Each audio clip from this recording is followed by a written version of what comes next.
Hey, let's do some rockin'. 1, 2, 3.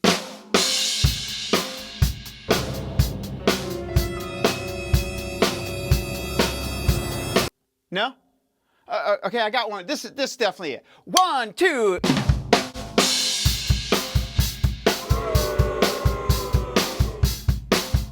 99% of the time of your life, you would never play a beat like that. It's essentially what I think of as a backwards beat. The snare drum is on 1 and 3, the bass drum's kind of 2 and 4, some combination thereof.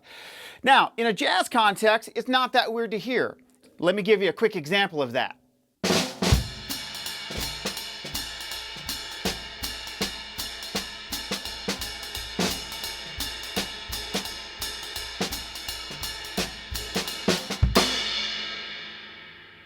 I can even finish that on 1 with the snare drum, and in that context, it doesn't sound that weird. We are just super programmed to be playing things the other way around. Bass 1, snare 2, bass 3, snare 4.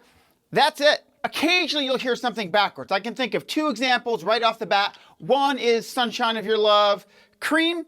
The other one is Bell Bottom Blues, Derek and the Dominoes. Both of those had Tom Dowd involved in those things, and I think that might have been the reason why that happened. Check them out if you haven't heard it, but it's a little jarring even to hear that. Hey, it's Josh from Drum Highway here. Thanks for tuning in. If you like this video, please subscribe to the channel so we can get this out to as many folks as we can. Thanks.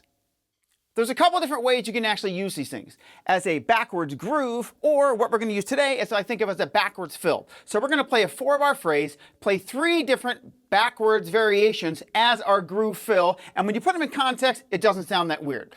So let's play those ones from the intro backwards individually, which are going to be a little jarring and a little uncomfortable, but just to get used to the way they feel when all of a sudden you're playing the snare drum on 1 and 3.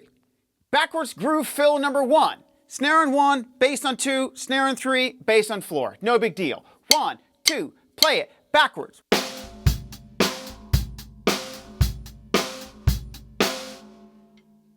I suggest playing that for a little while on its own just to get used to that. Again, we need to deprogram ourselves from thinking that the snare drum is backwards. It's just on 1. You're only hearing these examples with drums right now, but hang in there. At the end of the video, I'm actually going to play with some guitars. You can hear it with, like, real music, or as well as I can actually play guitar. All right, backwards fill or backwards groove fill number 2. Snare drum on 1 and 3, bass drum is filling in all the rest of the 8th notes. Here we go. 1, 2, 3, 4.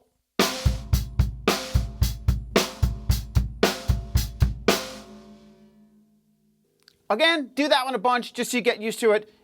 Not as weird as the other one, but still kind of weird. Backwards groove fill number 3, a little bit more syncopated. Still snare drum on 1 and 3, but the way it's broken up, maybe this could actually be sort of used somewhere and not be quite as, oh my God, I can't believe someone's playing that right now. Check this one out.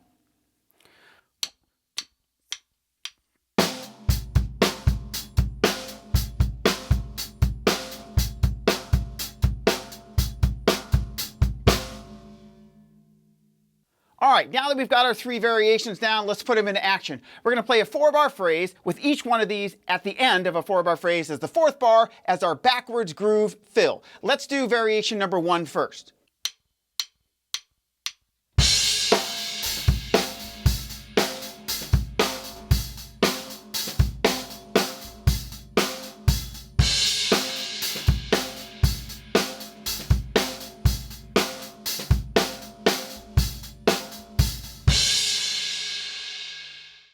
Still a little bit jarring, but as you can see, when you put that in context, it's not quite as crazy town as if I just came out of the gate and started playing that snare drum on 1 and 3. So here's that 8th note variation with the snare on 1 and 3, bass drum filling in all the rest of the 8th notes. Here we go. Still our same forward, sort of normal, run-of-the-mill, everyday 8th note forward groove.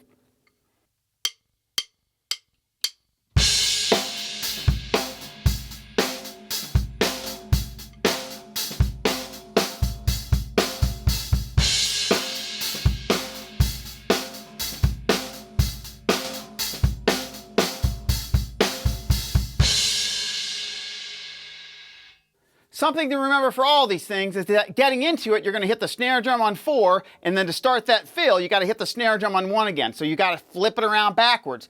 Also, when you go back, if your last bass drum note is on 4 or the and of 4, you got to hit 2 in a row to get back to 1. So it's a common thing to want to hit the snare drum or the bass drum afterwards, and it's hard to turn it around. So just, if you're aware of that, it's not going to be a problem. Okay, here's variation number 3, a little bit more syncopated. I think it sounds nice. Here we go. 1, 2, 3, 4.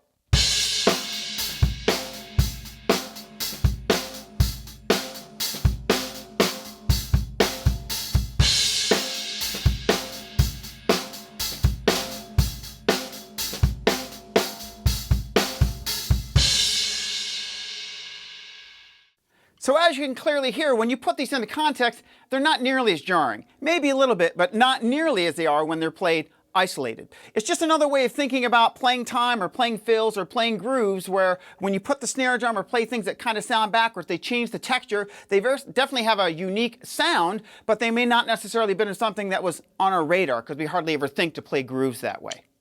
In closing here, I think it's going to be good just to hear these in context with some music, so you can hear where that backwards thing at the end of a phrase really brings things back around and actually has a very unique and cool sound. So I'm just going to groove for a while, and then when I get done, I'm going to overdub a little bit of guitar so you can hear how it works within a chord progression. All right, here we go. See you next time.